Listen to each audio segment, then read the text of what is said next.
nom du Père et du Fils et du Saint-Esprit. Amen. Esprit de Dieu, souffle de vie. Esprit de Dieu, souffle de feu. Esprit de Dieu, consolateur, Dieu nous sanctifie. Évangile de Jésus-Christ selon saint Jean. En ce temps-là, Jésus disait à Nicodème, « Nul n'est monté au ciel, sinon celui qui est descendu du ciel, le Fils de l'homme. De même que le serpent de bronze fut élevé par Moïse dans le désert, ainsi faut-il que le Fils de l'homme soit élevé, afin qu'en lui tout homme qui croit ait la vie éternelle.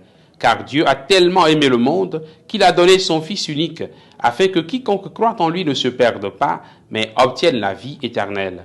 Car Dieu a envoyé son Fils dans le monde, non pas pour juger le monde, mais pour que par lui le monde soit sauvé. » Acclamons la parole de Dieu. Louange à toi, Seigneur Jésus. Bien-aimés de Dieu, frères et sœurs en Christ, nous sommes aujourd'hui le 14 septembre. C'est la fête de la croix glorieuse. Le langage de la croix est folie pour ceux qui vont à leur perte. Mais pour ceux qui vont vers le salut, pour nous, il est puissance de Dieu. Le langage de la croix n'est pas compréhensible pour ceux qui ne sont pas chrétiens. Comment quelqu'un qui meurt sur une croix peut-il donner la vie? Pour nous, ce n'est pas la croix que le Christ a apporté le salut au monde. C'est pourquoi aujourd'hui nous célébrons la gloire de la croix. Le Christ Jésus qui est sorti victorieux du tombeau le jour de la Pâque est d'abord passé par la croix.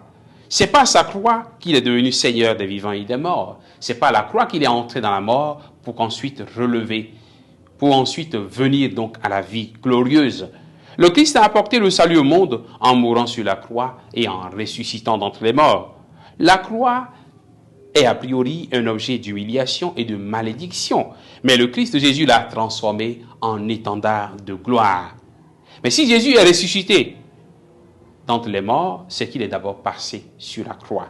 Il nous invite aussi, à nous qui sommes ses disciples, à porter nos croix de chaque jour avec confiance en Dieu. Lui qui a porté sa croix en ayant confiance dans son Père, il nous invite, nous aussi, à porter nos croix de chaque jour.